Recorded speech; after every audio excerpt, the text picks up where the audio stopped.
Simultaneous solubility, simultaneous solubility. इससे पहले अपन ने साइमल्टेनियस इक्विलिब्रियम पढ़ा था। Same to same logic use करना है, इसमें कुछ भी डिफरेंस नहीं है।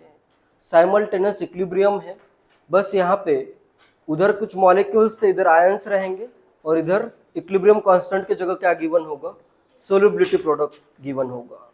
लॉजिक सेम टू सेम ही है। कुछ पॉइंट्स बताता हूँ। When two sparingly soluble salts are added in water simultaneously, there will be simultaneous equilibrium in the solution. Simultaneous solubility of each salt will be less than its individual solubility because of common ion effect exerted by ion coming from the other salt.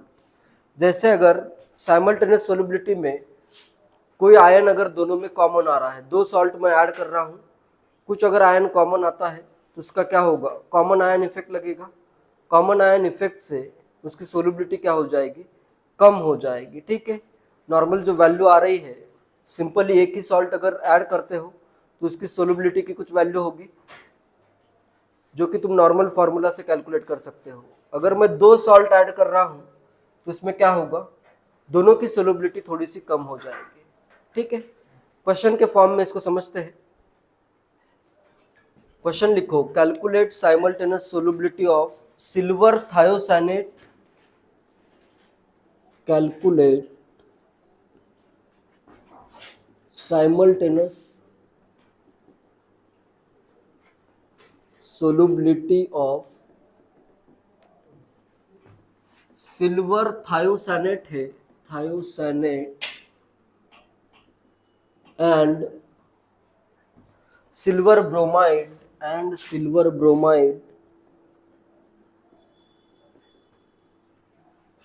कौन सा ion common में आया, silver ion common रहेगा। ठीक है, silver bromide in water, Ksp दोनों के given है। सिल्वर थायोसाइनेट क्या होगा, AgSCN होगा। ठीक है, थायोसाइनेट आयन होता है SCN माइनस AgSCN। ठीक है, इसकी KSP की वैल्यू गिवन है, KSP इसका गिवन है 10 to the power minus 12, और KSP of AgBr is 5 into 10 to the power minus 13। KSP of AgBr is 5 into 10 to the power minus 13। दोनों को साइमल्टेनियसली डिसॉल्व करो वाटर में, फिर एक के x मोल डिसॉल्व करो, सेकंड के y मोल डिसॉल्व करो, या मोलारिटी उसकी जो होगी, एक फर्स्ट की x मोलारिटी डिसॉल्व करो, सेकंड की y मोलारिटी डिसॉल्व करो, क्या आएगा, फाइंड करो। दोनों साइमल्टेनियसली डिसॉल्व हो रहे हैं, इनको मैं वाटर में AgCN लेता हूं, AgSCN, ये ब्रेक होगा to give Ag plus and SCN minus, silver ion बनेगा और थायोसाइनेट आयन बनेगा। नेक्स्ट AgBr ब्रेक होगा तो उसमें क्या बनेगा, Ag प्लस बनेगा और Br माइनस बन जाएगा। इसके अगर मैं x मोल पर लीटर डिसॉल्व करूं तो इसके आएंगे इधर x, इसका भी आ जाएगा x। इसके मैं डिसॉल्व करता हूं y मोल पर लीटर तो इसका आ जाएगा y।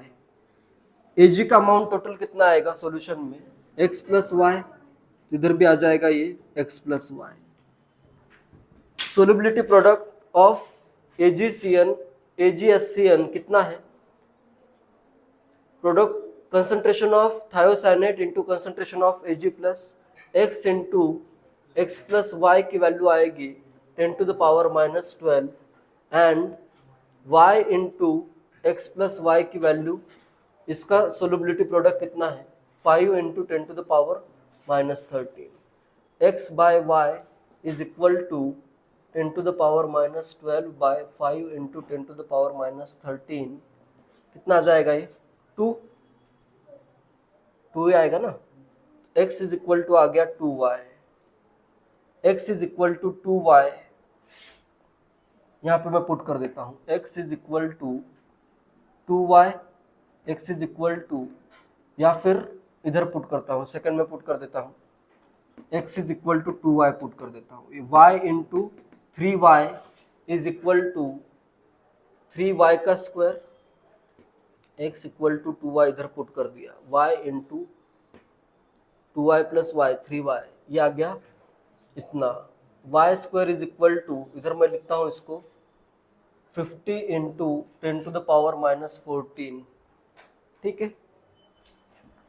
y square 3y square की वैल्यू ये आई, y स्क्वायर आया अपने पास, सॉरी ये वैल्यू 3y स्क्वायर की है, y square is equal to आया 50/3 into 10 to the power minus 14, ये 16 के अराउंड है, ये वैल्यू है 16.66, इसका अंडर रूट लेना है, y is equal to under root this into 10 to the power minus 7 molar आ जाएगा, इसकी वैल्यू अराउंड होगी 4.1 into 10 to the power minus 7 molar. तो अपने पास सोल्युबिलिटी कितनी आई, इसकी x है, AgHCN की x है, और AgBr की सोल्युबिलिटी अगर पूछा है तो y है, ठीक है। अगर सिंपल एक की ही पूछी है तो ये आएगी वैल्यूज, ठीक है। तो solubility of AgBr is equal to y, तो अपने पास आएगा सोल्युबिलिटी ऑफ AgBr, अलग भी पूछा हो सकता है अलग अलग वैल्यूज, तो यहाँ पे आएगा 4.1 into 10 to the power minus 7 molar, and x की सोल्युबिलिटी मतलब AgHCN की सोल्युबिलिटी कितनी होगी, x is equal to 2y, इसका डबल हो जाएगा, solubility of AgHCN 2y 8.2 into 10 to the power minus 7 molar. Simple अगर मैं ये ऐड नहीं करता, AgBr अगर मैं ऐड नहीं करता तो AgHCN की सोल्युबिलिटी कितनी होती, अगर मैं AgBr ऐड नहीं करता तो ये y नहीं आता, इधर x स्क्वायर आ जाता या s स्क्वायर, तो यहाँ पे AgHCN की सोल्युबिलिटी कितना होता, 10 टू द पावर माइनस 6, ये वैल्यू क्या आ रही है उससे थोड़ी कम आ रही है, ये क्लियर है। तो यहाँ पे कॉमन आयन आया, ये इधर थोड़ा सा कॉमन आयन इफेक्ट लगने के कारण सोल्युबिलिटी क्या हो गई, कम हो गई है, it is less as compare to 10 to the power minus 6 molar. ये सोल्युबिलिटी कब है, अगर सिर्फ AgHCN नहीं ऐड होता, ठीक है।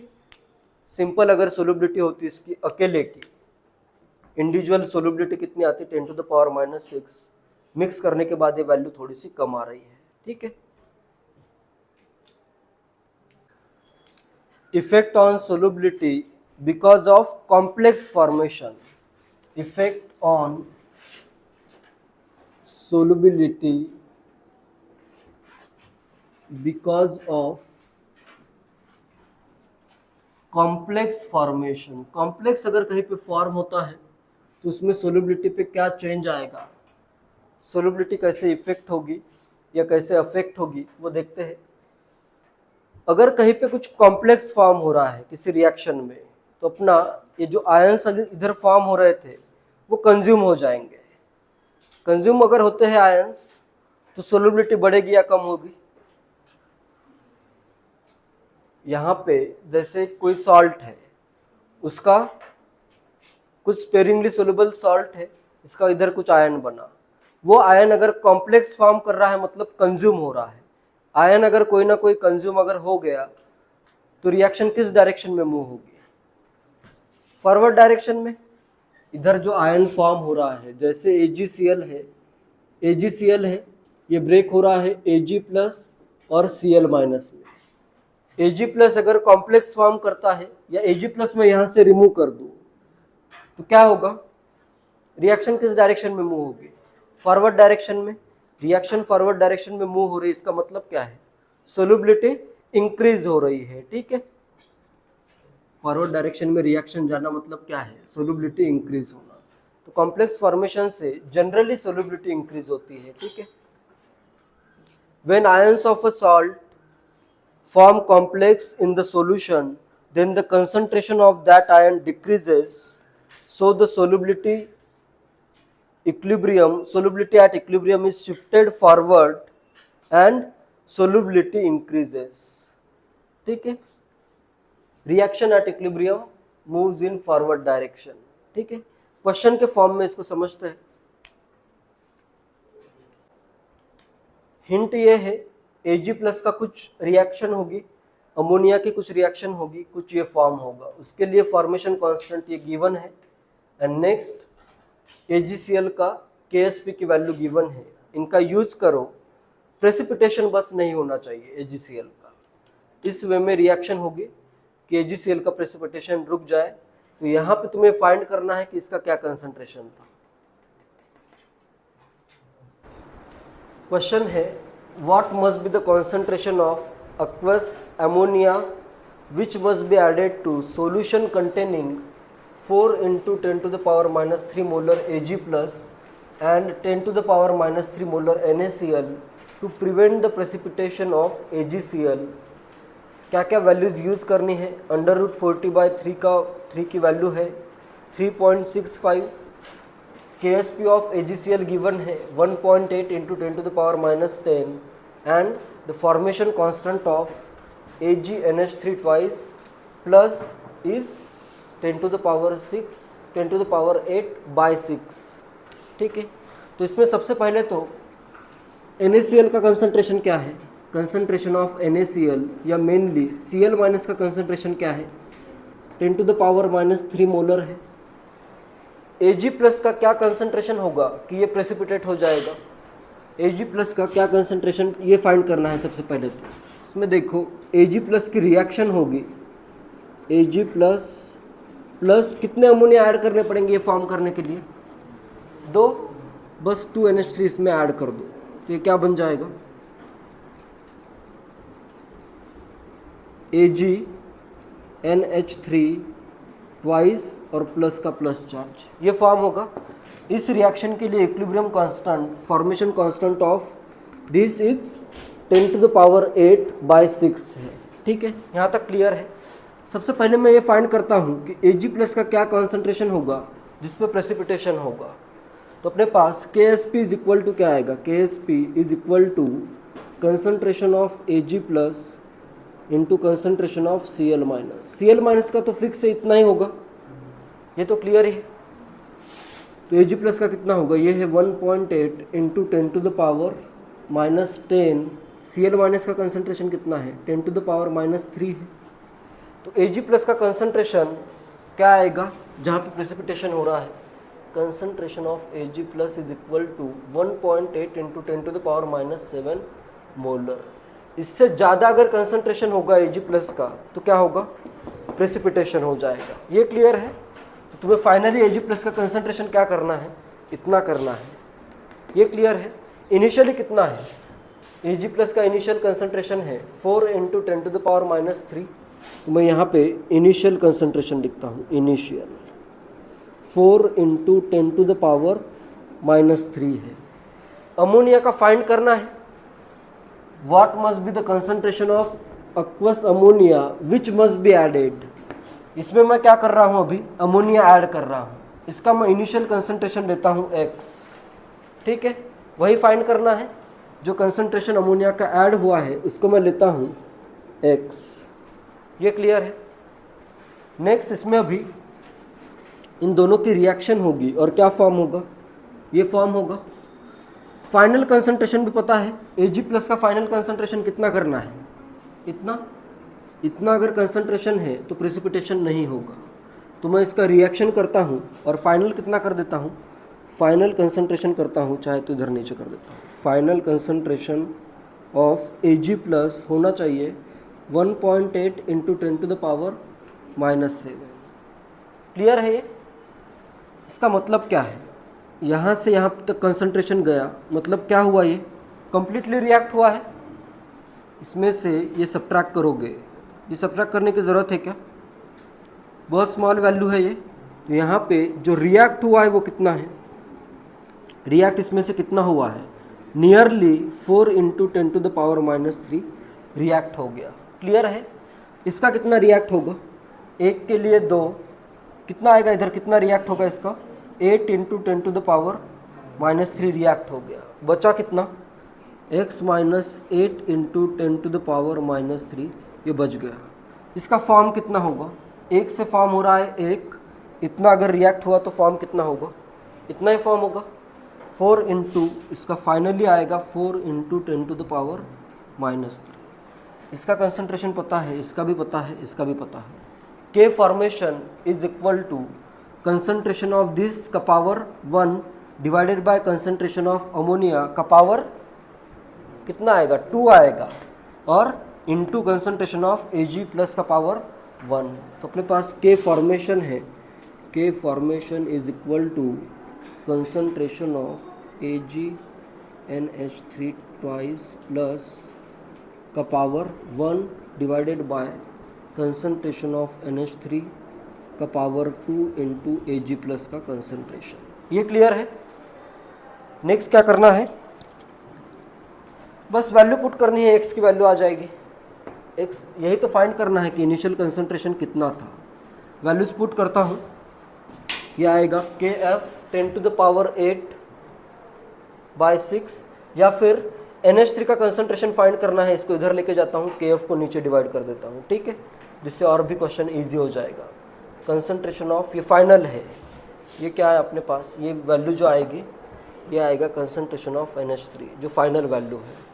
कंसंट्रेशन ऑफ NH3 का स्क्वायर इज इक्वल टू, इसका कंसंट्रेशन आएगा कितना है, ये 4 इंटू,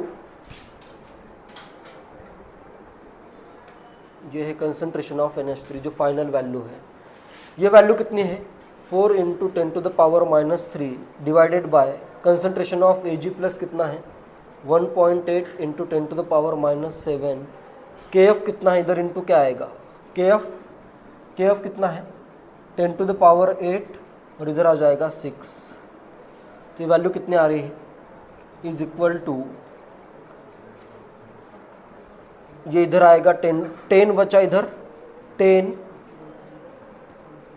10 अगर मैं ऊपर डिवाइड करूँ तो कितना बचेगा, 10 टू द पावर -4 हो जाएगा, और इधर कितना आ रहा है 4 इंटू 6/1.8, 6 3 है, ये 40/3 लिखा हुआ है, 40/3, 10 से मल्टीप्लाई करता हूँ, 6 से कैंसिल आउट करता हूँ, ठीक है, तो ऊपर बचेगा 40, ये आएगा 40/3 इंटू 10 टू द पावर -4। इसका अंडर रूट लेता हूँ तो क्या आएगा, concentration of NH3 is equal to 3.65 into 10 to the power -2। क्या ये आंसर है, ये यहाँ का कंसंट्रेशन है।